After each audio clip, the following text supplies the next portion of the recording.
All right, guys, I'm showing it's 7. It's time to get rolling. Let's see. We are going to be on page 31 in your books. I think we left off, we'll review here in just a second. We left off, we were going to start talking about the early Christians, the example they had. In this lesson, talking about hospitality.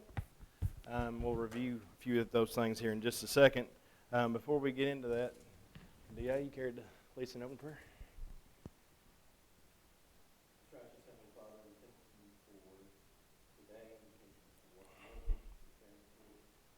Thank you for this evening, this opportunity to come here to open up your word, to learn more about you. Thank you that we will get wrong, that we will look at the things that you've prepared to us, and pray that we will open our hearts to receive it, so we can better serve you.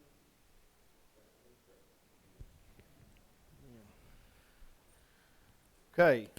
Remember last time we studied verses like Romans 12 and 13 about practicing hospitality, and Hebrews 13, 1 and 2, about which I said I promised we're going to get to, because I think Carol had a question about entertaining angels. We talked about last time about not forgetting to entertain strangers. 1 Peter 4, 9 about offering hospitality to one another without grumbling. We can see continually over and over again that this is not something God put in here as an example or just as a suggestion. It was a commandment to offer hospitality. I don't think it's put in there as a commandment that was something we should do begrudgingly. I think we've started to learn that all the examples we've learned so far, that this characteristic of hospitality truly was a characteristic of these individuals. Starting with Abraham. With him treating these special gentlemen with great hospitality, giving them the best of what he had to offer. I want to say, I think Mom brought up after class just how long all of that would have taken to do for everything Abraham had prepared. I mean, they didn't have the tools and resources we have today, but think how he gave him the tender calf and the fine flour and the bacon and the bread. It wasn't like he just gave them a fast food meal. I mean, these guys are with him a long time. So it's a hospitality, a sign of hospitality there. Showing he did some long entertainment there. So we talked about Abraham and his efforts there, and also his wife. His wife kind of gets kind of overshadowed there. His wife did this without hesitation. Knowing they were serving a special group of gentlemen here as their guest. Of course, we believe these to be at least 2 angels, and possibly one either being Christ or one that was like Christ. So we think it's three messengers of God. And so Abraham showed great hospitality there. Then we had the widow at Zarephath. If you remember the widow at Zarephath, who was she entertaining there? Elijah. Very good. And if you remember that a great famine going on in the land and didn't have a lot left to eat. In fact, this probably was going to be her last meal for her and her child. And she trusted and had faith enough to listen to Elijah, and that it wouldn't run out if she just followed what he was saying God was telling her to do. And he did. She gave the last of it, knowing that her and her son could die, be the last of their food, and was willing to give that to Elijah. So she had great hospitality toward Elijah. Then we had the Shunammite woman. Remember we talked about the well-to-do woman there. We left off with that. Entertaining this time Elisha, where he was in Shunem, hence the Shunammite woman.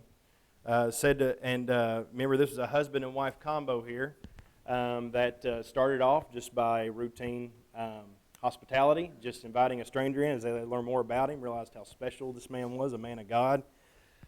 This stranger turned into a friend, which turned to somebody who was able to come and treat their house like a hotel anytime he was by, and he could stay with them. So they made him feel like he got kind of royal treatment. So that's some great hospitality. Realizing that Elisha was a man of God, that they recognized him. That says a lot about Elisha. We didn't get into that much. It's not That's not so much about hospitality as much as showing Elisha's great faith, and how he was able to wear that on his sleeve apparently. And I think Roger brought up last time that more than that he was probably up. He was probably seen doing prayer and doing things of a very noticeable nature that showed his dedication to God. That's where we had left off. 3 really good examples of hospitality, and said we were going to get into the early Christians as we started this class. Before we go on, though, is there anything we wanted to bring up about the 3 examples we did, or anything else about anything we just discussed about hospitality? And I told Carol we were going to get into the angels tonight. We will get into the angels question. That I promise you we'll get into that. But anything before we get into the early Christians here? Okay, let's go to Acts chapter 4.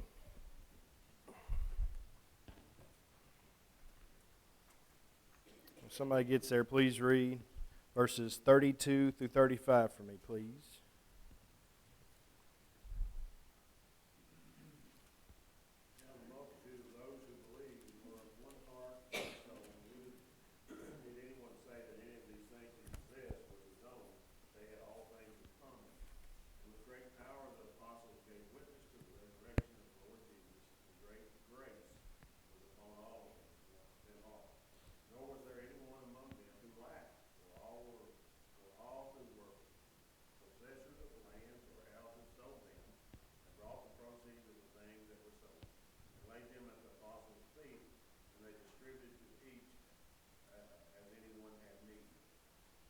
Okay, so based on my study, and somebody, Michael or Mickey or Roger, anybody in here, correct me if I'm wrong, this seems to be the early Christians, the church that was, most of which started in Acts chapter 2 here.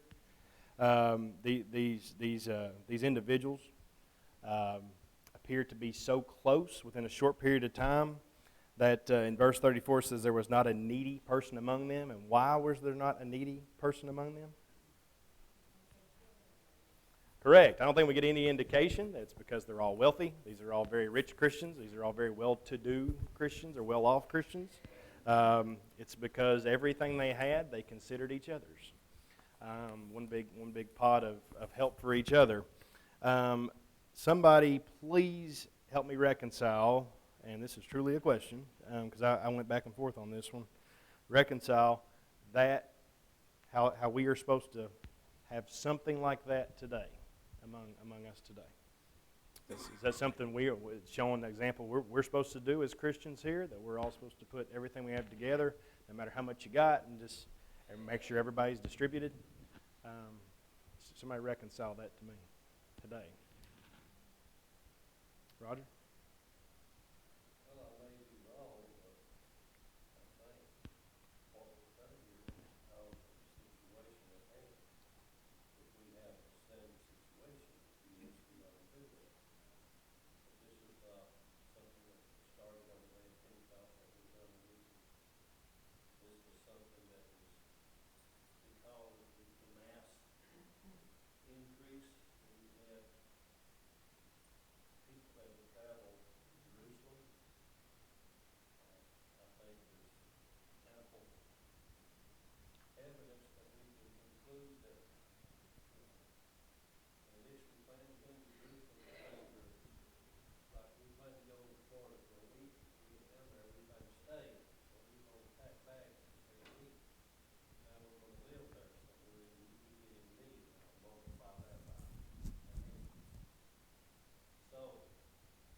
Very good. They definitely had a bigger numbers problem than we have here.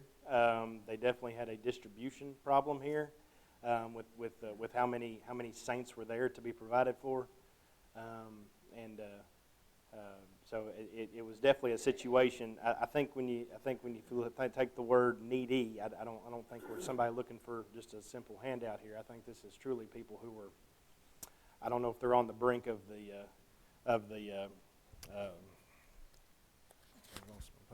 widow at Zarephath and her son, but we're talking people that were needing to survive to be part of the church. So that's the impression I got from very needy. So that was the kind of the question I had today, and I was of the opinion of Roger. If we had that situation today, if something happened and jobs are gone and we don't have much. We know there's some countries, a lot of countries, Christians around that probably have a really big problem of making, a lot of Christians there having a lot. We're very blessed in this country. So in those situations, do we act as the early Christians do here? I think Roger gave his opinion on that. I agree with it. Does anybody else have any thoughts on what Roger was saying and what it's talking about here? Was this just a temporary helping these people that had traveled all these miles at the beginning of the early church? Was this just temporary and they would go back and spread the gospel in wherever they were? Or was this a permanent? Was this permanently these people were going to stay here? It's a good thought. I know if it was temporary, that almost makes it. If it was temporary in that case, to me it makes it more special, because the people that are giving are not just handing off their next paycheck or half of their cattle. We're saying they're selling off most of their land and houses here. I mean, they're selling off their livelihood here. A lot of things they own. So this isn't a small deal. It's a really, really big deal. So I'm not saying it's not temporary, but either way, the attitude of the Christians here was incredible. Already seeing here that attitude of hospitality and sharing, realized that this was a group, and they obviously saw this was family. When you think of giving, when you're growing up, you think, I'm going to help my family. Your brother or sister calls you, like by blood, brother or sister calls you, or whatever, or mom or dad, or children, I guess, when they get older and everything. If they need some kind of really, really in dire strait, need some help, I mean, usually we take care of that. We take care of our family. These people saw their Christian family the same way, as I think we are supposed to do the same. We're supposed to have that same kind of love and hospitality toward the Christians here. Does anybody else have any more thoughts on how once again we're to reconcile that?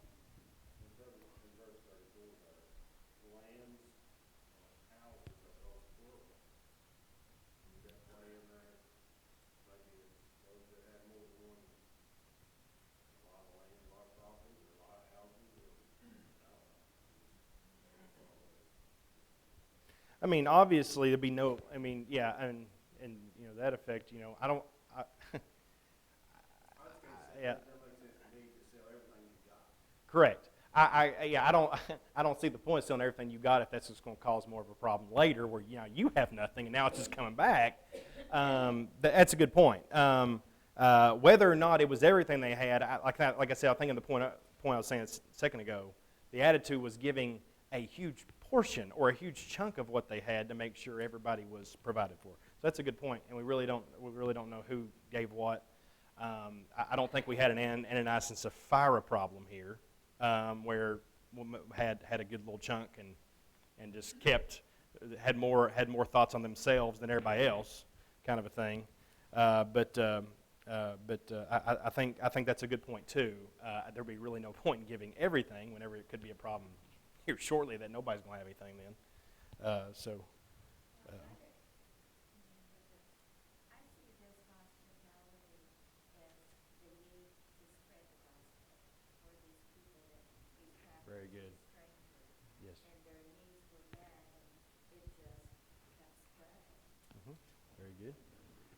Tara? The key phrase is, no one said that any of the things that belonged to him was his own. And so believers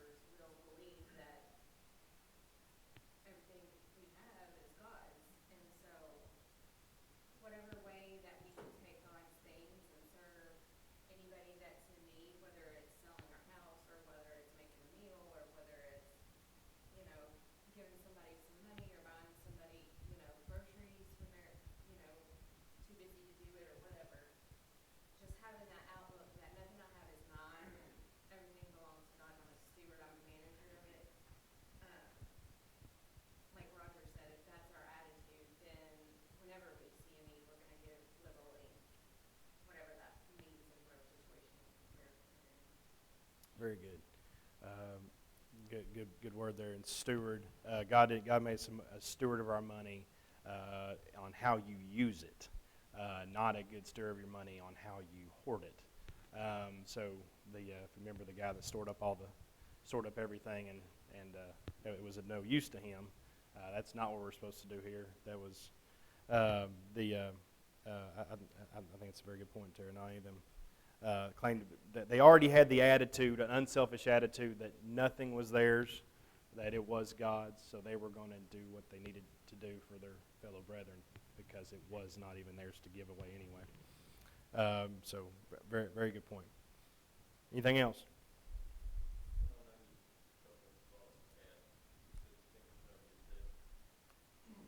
Number one, we probably wouldn't call that hospitality. Let me rephrase that. That probably wouldn't be the first word that came to mind when we read this account. We might call it generosity or selflessness or whatever, but hospitality is an interesting choice there. Just think through that. And then, kind of based on Tim's comment, I thought about 2 Corinthians chapter 8, 13, 14. I think this matters in that context. I don't mean that others should be eased and you burdened, but as a matter of fairness, that your abundance at the present time should supply their need, so that their abundance may later supply your need, and that there may be fairness. I don't think the idea is for us all to be destitute. Like that's, there's not some higher consciousness that we achieve if we're all poor together. But if we have the ability that our abundance can take care of somebody else's need, then we've got a real opportunity to do some good. Very good. What was that again? 2 Corinthians 8, 13, 14. Very good.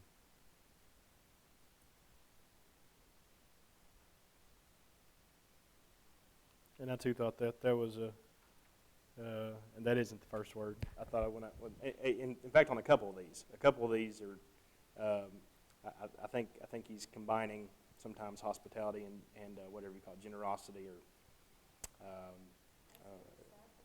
sacrifice. Very good. Sacrifice, giving a sacrifice. So, very good. Very good.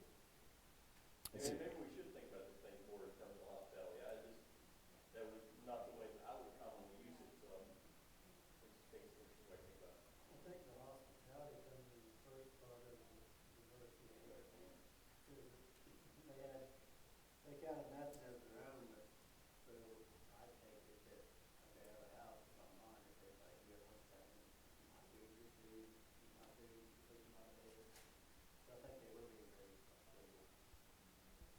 So I don't think everybody gets a silver house, because that whoever has abundance, a silver house. Good point. Very good. Bible phrase is just one that we should all do a little study. What's the difference between hospitality and love? Very good. Acts 4 here, as well as the widows in Acts 6. On those cases, they say, Lord, what's the difference between And or is it a combo, kind of both? I can see some similarities. Correct.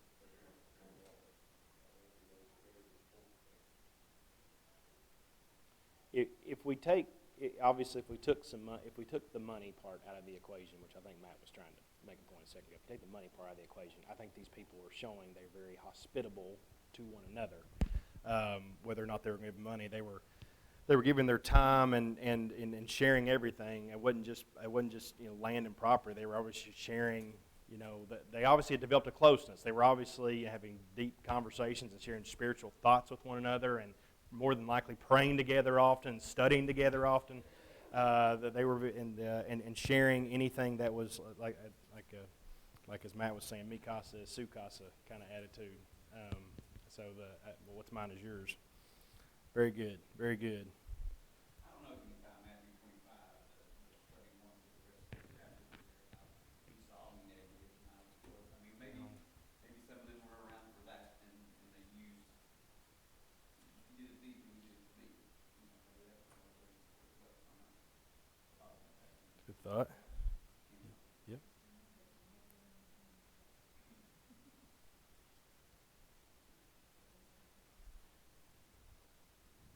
Very good.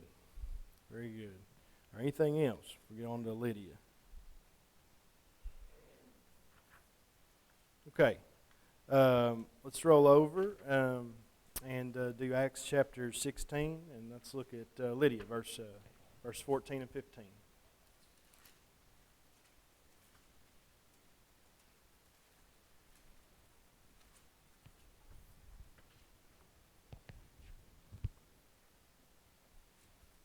Whoever's got that, please.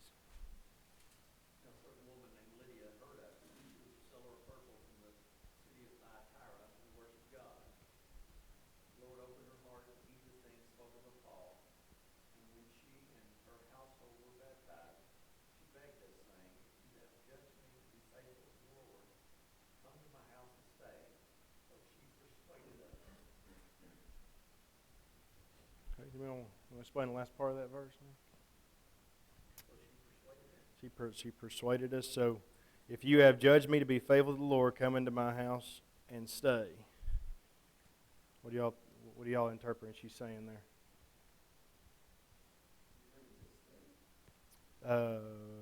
Stay. ESV says she prevailed. Okay. What does that mean to you? To me, you have to take that off. Okay. She insisted. Like your grandmother trying to teach you. You're All right. not gonna get up and say what to eat. All right. So, what do we think of Lydia here in terms of hospitality, graciousness, attitude here?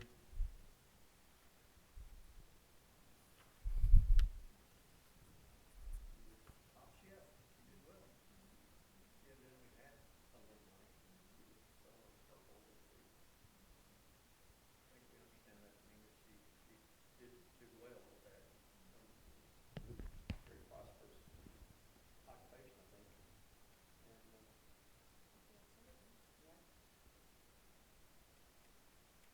And Okay, very good.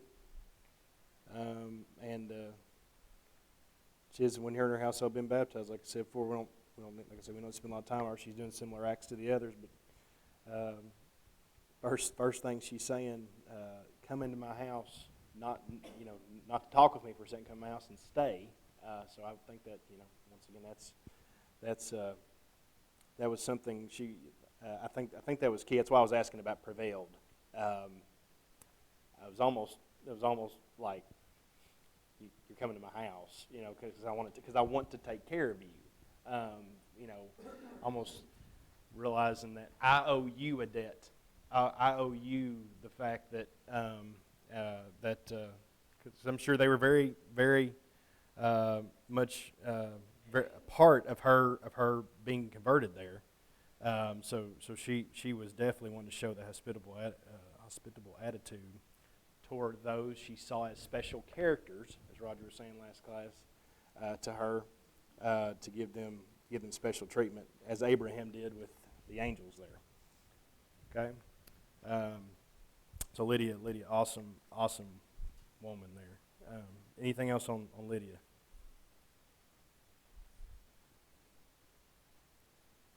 Okay, let's roll on to Onesiphorus, something like that. 2 Timothy chapter 1 and verse 16 through 18.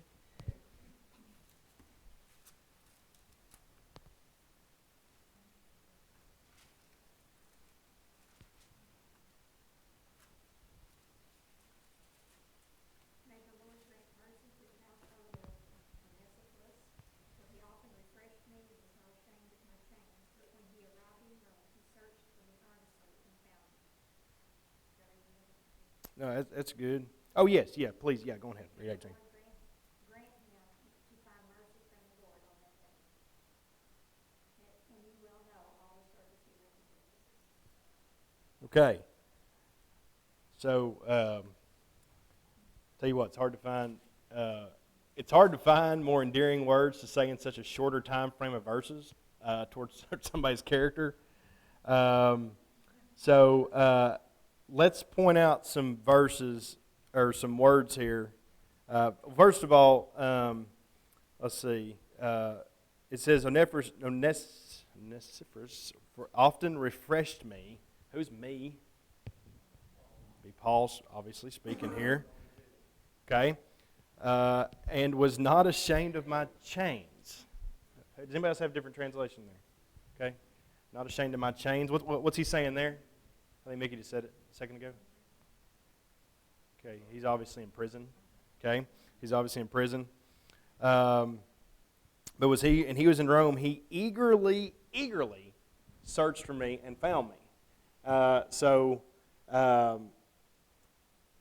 The words I'm pointing out, often, as in recurringly, refreshed. How often do we recurringly refresh our hospitality and recurringly? I know everybody in this church obviously is excellent at this, and I think y'all do. I think we do it recurringly. But how often do we the same people?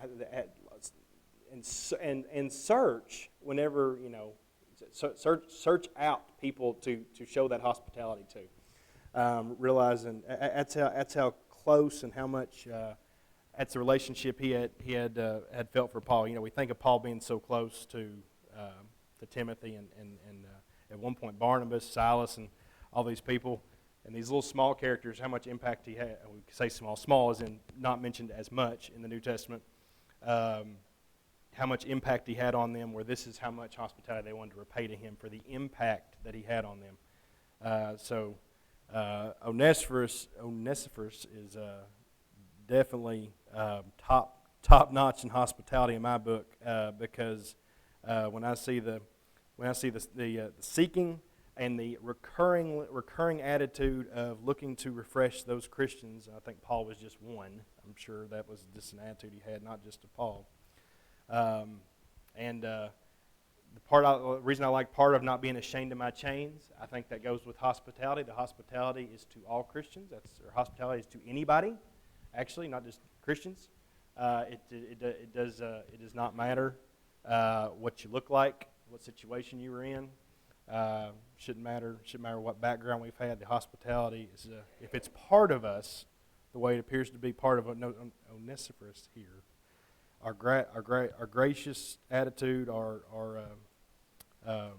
this generosity, this hospitality, whatever you want to call it here, is supposed to reach out no matter what. Anybody else got anything on Onesiphorus? Definitely a really, really excellent attitude of how certainly he acted toward Paul, and I'm sure that was just a reflection of how he was treating all those around him at the time.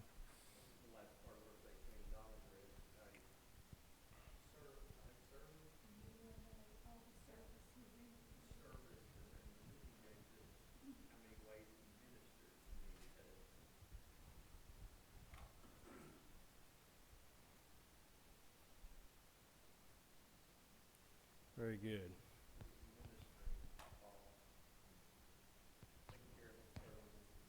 Very good. And he said, "No," and we know very well, as means, it's kind of like he's got the sign on his forehead, kind of a deal. He's obviously wearing this attitude where people can see it. It's obviously something that's a part of him. Once again, if we do it begrudgingly and do it once in a blue moon, I don't think anybody's going to see that that's something that they say we are, or that's a part of us. This is obviously something that his attitude was over and over and over again. This is what he had established. Anything else on Onesiphorus?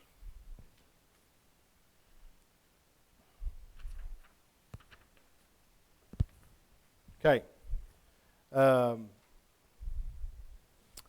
So in your book, let's move on to some of the thought questions. So it says in Romans 12:13, remember if it said given to hospitality, what does hospitality mean here? I believe it was Mickey that said it last time, what he said the definition of hospitality was. It was a good definition because there's one key word that sometimes is left out. Like I believe Merriam-Webster leaves it out. But go on ahead, Mickey, if you got that again.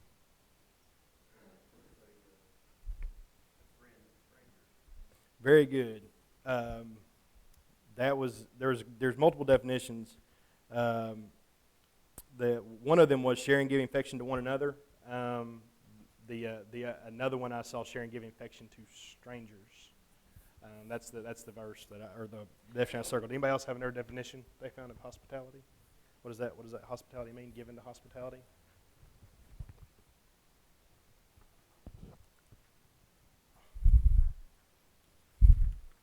Okay. Basically, what you guys have. Very good. Love of foreigners, strangers. Very good. Very good. Anybody else on that one? I think we've kind of hammered that based on the result, the qualifications we've read so far and how we've talked about so far. So very good. Brought this up last time, but we didn't really talk about it because I was saving it for this. And I'm going to preface this by saying that one or two of these questions are very much opinion. Okay, the writer here is, I guess, looking.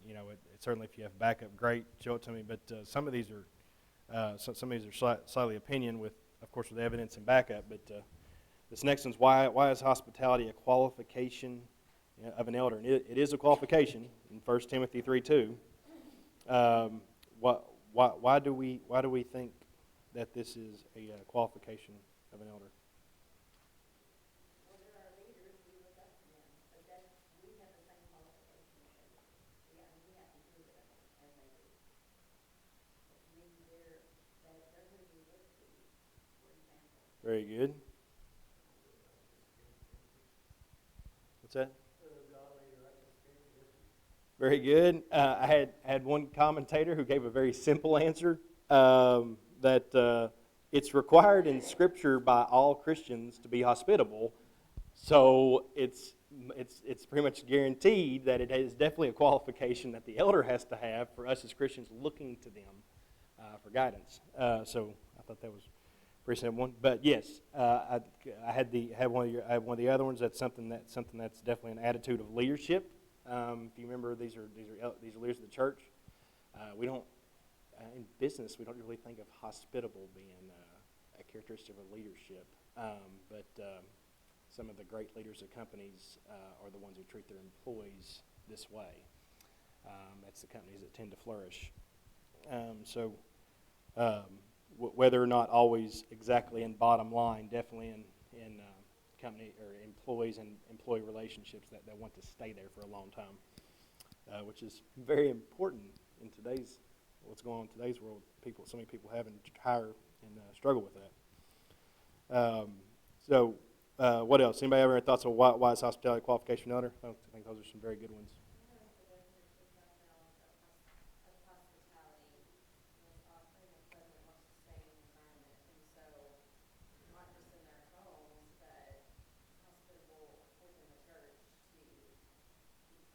Peacemakers and peacekeepers, and to be welcoming to outsiders and things like that, Very good. Through COVID, we saw differences between churches that had elders and churches that didn't, and the attitudes towards people. People didn't have to be afraid to come in here. Everything was peaceful for the most part versus, my sister and brother-in-law moved during that time, and they're still looking for churches. Every single church is just kind of doesn't know what their restrictions are or whatever, and so just having I think a safe haven or a place of stability where we can come and be in a sustained unit where we can be fed and welcomed and accepted and hosted, I guess. Very good. Very good. To add to what Tara said, very good comments. In my opinion, the elders should be the most approachable people in the church. They're who. There's a reason they say every Tuesday at the elders meeting you can come to us and talk. Well, if every single one of them is just really hard to talk to and just kind of a grump all the time and doesn't. Is that why we're not getting very kind? Is that maybe that's it? If they're not very generous, it's really hard to approach, someone who is just not fun to be around and just is not hospitable. Obviously, that's not the case here. The some of the topics that I know that need to be discussed in front of elders. I mean, I've done it before. They're not they're very serious, very much topics that require somebody you can trust on the other end of the conversation. So being hospitable and being comforting to be around is something that has to be part of an elder, or it's not going to work. Very good, very good. Okay, I promised Carol we would get to this question. Okay, so in Hebrews 13, 1 and 2, where we talk about we are required and may actually be entertaining angels. Okay? Michael, does that mean that you may eventually be having some angels over the house at some point, you just don't even know it? Somebody give me some on this verse. Could we possibly have some Abraham problems here and be entertaining some special guests, and they could turn out to be angels? Or maybe these just very special guests, as we've seen time and time again, the examples that we've had. Because there are interesting commentaries and translations on this. Anybody got any thoughts?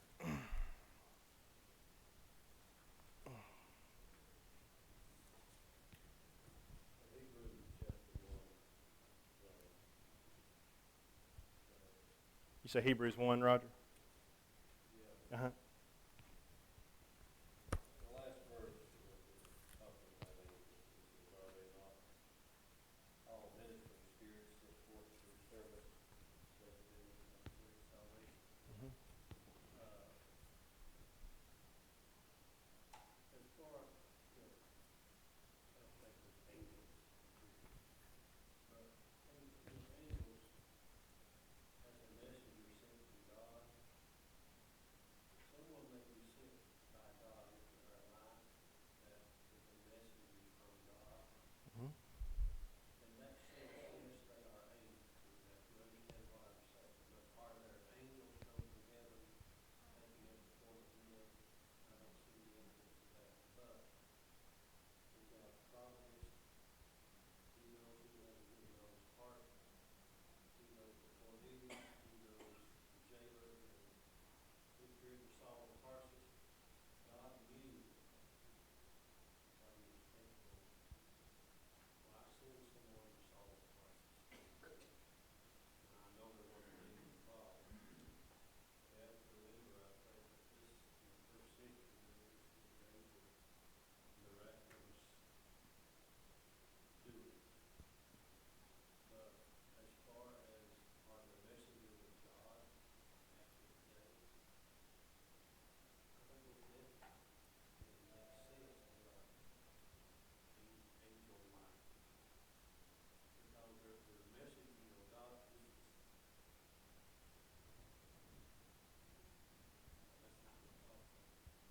Very good. Somebody else got something on that? Well, I think you came down my answer would be the verse says you don't know. That's all your answer. And so There's definitely a chapter on that. I would lean toward, if you pin me down, say, look, it's happened. Abraham did it. You better just do the right thing all the time, and rather than try to write a prescription whether I have or I haven't. Abraham did. It's happened. Best do the right thing. And I did some right there. Very good credit. How many times have you had somebody do something really, really big, kind of special for you? And you say, oh, she was an angel. Or that was just an angel that came to do that for me. Well, in a sense, that's being an angel. You can do things for people that are really good for them, that uplift them, that helps their spiritual life maybe, or in a bad time or whatever. You are an angel to them in that sense. Very good. So, to Michael's point a second ago, should it matter who it is, like at all? No, I think if it was, well, I would entertain angels, but not. We, Very good. Very good. Put a wing check.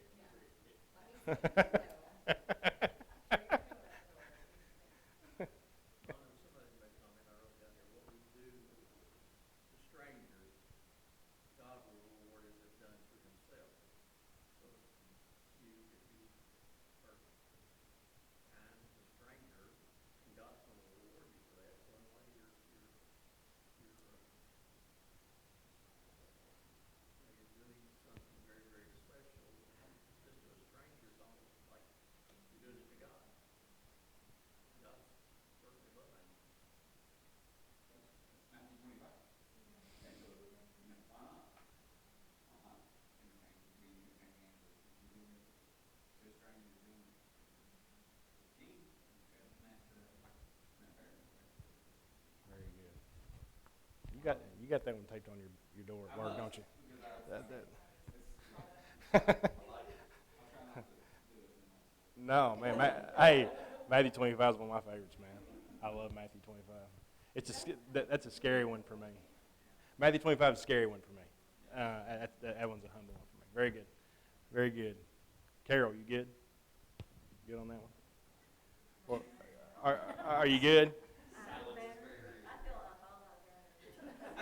So let's just for argument's sake, to go the other way just for 1 second and say that there could possibly be a chance that for some reason that God, for whatever reason, sent angels down here. I think we've all established that the subject of the matter does not matter. That it doesn't matter who it is. When some of these examples we read a second ago, from the Shunammite woman to the early Christians, it really didn't matter. I mean, Roger made a point for the early Christians. I mean, there's no way that they knew deeply every single one of those guys just as good as the next one.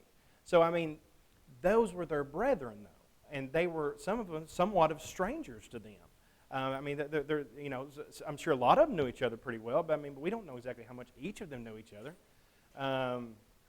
That's not the point. The point is, it's talking to us. It's not talking about what's being done to the subject. It's talking about us. We're supposed to have the heart of hospitality, heart of generosity, heart of giving, and that subject on the other end is not supposed to matter.